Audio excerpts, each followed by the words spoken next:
Okay guys, tingnan nyo ang kapal ng buhok ko pagka bagong ligo at natuyo. Ganyan, ang kapal ng buhok. Okay guys, so ngayon may appointment tayo. Ano to, 2 hours halos. Almost 2 hours yung drive. Finally, ito na yung aking, yung sinasabi ko sa inyo na sa aking allergy, sa hives, welts, kung ano pa bang tawag doon.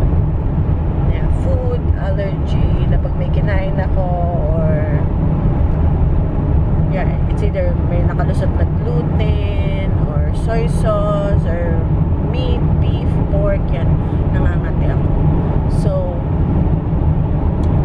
So, matagal na itong ganito. Minsan on and off, ganon. Minsan kahit kumain ako ng bawal, okay lang din. Pero minsan talaga nati-trigger siya. So, kumana tayo sa acupuncturist. Dito to sa Kentucky pa to guys. Telepono na nagpa-appointment ako is $75 daw per needle. Ganon. So, hindi ko alam kung ilang needle yung itutusok. Pero ang alam ko dito yung sa tenga. May itutusok dito. Na magstay siya dyan for 3 weeks. Something like that. Hindi ko pa alam yung, napanood ko lang yung video. Tsaka, dito rin nagpagamot yung aming kakilala na ganan din, may alpha-gal, yung may sa tick yata yun eh, yung pag nakagat ka nung maliit na insekto, kakaroon ka ng titrigger yung allergy, ganyan. Magiging allergic ka sa pork, sa beef, sa seafood, ganyan. So, pupunta kami dito ngayon. So, dapat to ay 2 weeks ago pa, pero ni-move nila, siguro may something na ano, naging busy sila. So, minove nila after 2 weeks. So, ngayon yun. So, 2 hours. And then, pagkatapos nito, kasi sa Kentucky to, another state. Kumbaga, another, ano ba sa atin yan? Kumbaga sa Batangas. Tapos, sa Maynila pa yung biyahe. Parang gano'n, yung layo. Pero buti naman dito, hindi naman traffic, walang traffic dito. So, ayun, okay naman. Pero, meron akong pinanood na video, 1 oras lang daw yun. Tapos ka na, tapos bayad ka na, and basta, papaliwanag ko sa inyo mamaya. And after nun, since nandito tayo sa Louisville, Kentucky, meron dito na Trader Joe's. So, dadaanin tayo sa Trader Joe's bago tayo umuwi. Talagang 2 linggo akong hindi na malengke. Pero kung makikita nyo sa mga vlog ko, parang araw-araw akong namamalengke. Kasi nga, hindi na ako nakakapag-vlog. Ang nabablog ko na lang ay yung pamalengke. Pero actually, hindi po yun araw-araw na namamalengke. Nagkataon lang na yung vlog. Yun lang. Pag, ay, okay, dala kayong camera yun, mag-vlog ako. Pero, hindi po yun araw-araw. Okay, so dadaan tayo doon since hindi ako namalengke ng mga siguro 10 araw. Inubos ko lang kung ano yung meron tayong huli nating pinamalengke. So ito yung ganito ka ano lang, very flat lang kami dito.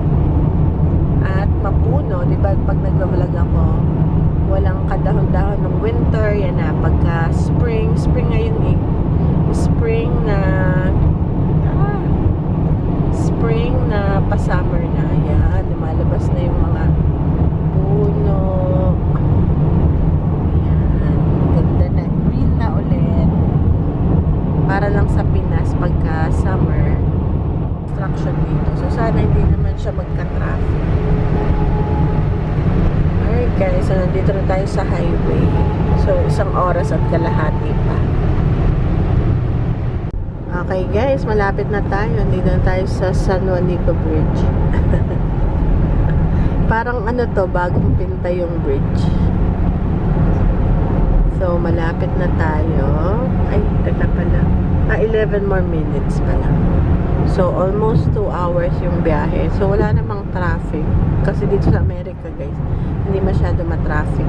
Especially dito sa lugar namin. Siguro din may mga malalaking city, may konting traffic, pero konting-konti lang. So,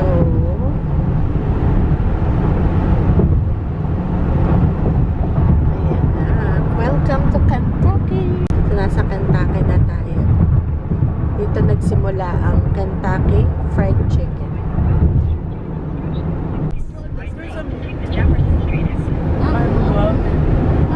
Jefferson Street exit. Ayan na. It doesn't say it. Street.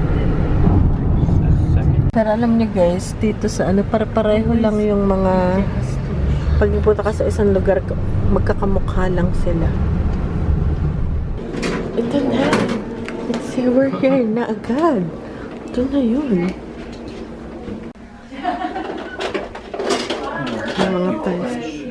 Acupressure, acupuncture. Alright guys, so tapos na isang oras and then andito guys, akala ko isang needle lang. 4 needles yung nilagay dito guys. Kung makikita nyo, may band-aid kasi. Nandyan yung needle, 4 siya kasi for gluten, alpha-gal, sa beef, sa pork, at saka sa mast cell. Ayan. Basta, nandyan lang siya. Oh shucks, may glue pa pala. Oh my goodness, okay, may glue pa. Okay, I shouldn't touch it pala kasi may glue pa. What? It almost came out. Oh, the glue smells fruity. May glue pala. I shouldn't touch it. Nako. Okay. So, kakain muna pala kami. Kakain muna. Pero, yeah, for 1 month, andito siya. Hindi ako pwedeng kumain ng pork, beef, any meat, lamb, any red meat, chicken okay. Did she say chicken okay? I forgot. Chicken okay. And gluten. So, okay guys. So, ang kalimitang tanong is magkano yung pagganto? Pinipil kong tingnan, parang hindi nyo makita masyado. Pero siya madumi yung tenga ko. So, 4 na needle. So, 150 is yung consultation fee. So, isang oras yun. May interview and all.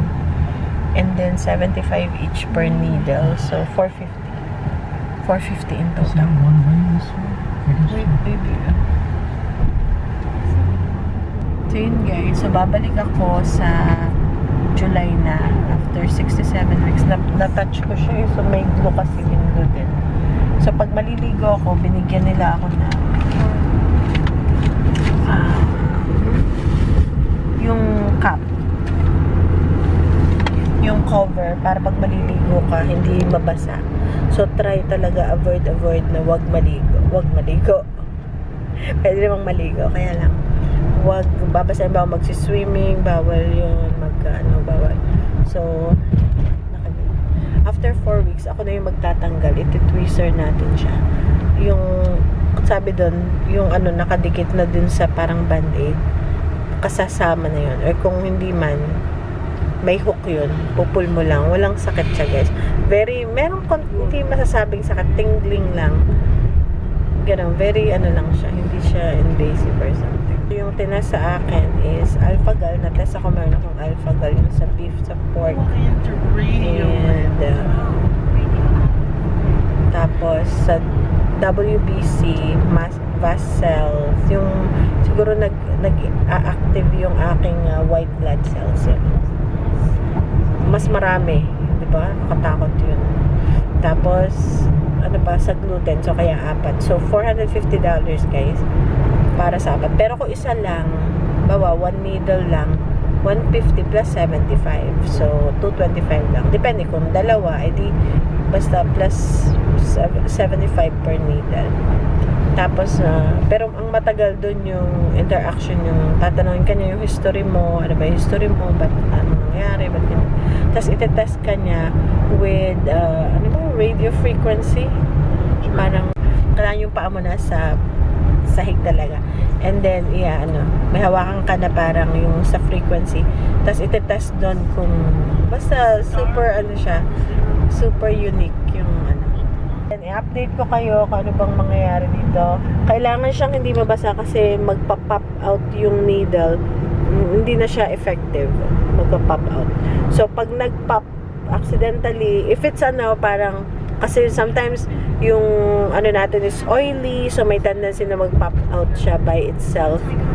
Pwede nilang i-repin free of charge. So, i-repin, papalik ganun ng bagong needle. So, yan. So, maingat lang. At saka, pag matutulog, dapat nasa left side kasi nasa right yung needles. So, dito sa left side, yung tulog, and then, or straight na lang ganito. So, for 1 month, guys, for 1 month, meron tayong needle sa tenga. So, yun. So, yun lang, guys. And then, i-update ko na lang kayo kung ano ba. Tapos, as meron ka nito, kasi parang treatment to eh. So, yun nga, bawal yung mga pagkain, gluten, and pork, and beef.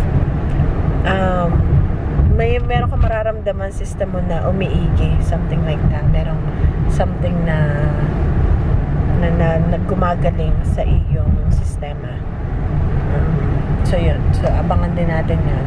And then after 1 month, tatanggalin ko na siya with the ano lang, yung clipper, anong tawag to? Chane. Gagaling mo lang. And then that's it. After pala nun, i-reintroduce mo after 1 month. Pwede mo nang i-reintroduce yung gluten, konti-konti lang, and then you see if you have reaction. If wala, konti-konti, dagdag ng gluten until introduction pa rin after a few weeks. The same, tapos stop, yun namang beef, introduction. That's non-stop. Tapos, naku, I can't eat cheese too. So, hindi rin ako pwedeng kumain ng any with dairy, cheese, any with milk. Bawal siyang i-touch. Tapos, may cover na binigay. Ayun. Tapos, yung pwede ka nang kumain pag na-test mo, and 80 to 95% success rate to. So, There's a weird looking lots of pasta. International. So yun, guys. See you guys later. Abangan nyo yung ating Trader Joe's haul. Punta tayo sa Trader Joe's. Okay guys, bye. So okay guys, so kumain muna kami. Dito kami sa Drake. So, in-order ko is sushi.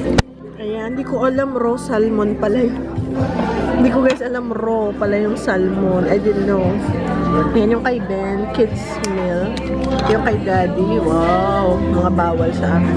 Yung kay Kuya,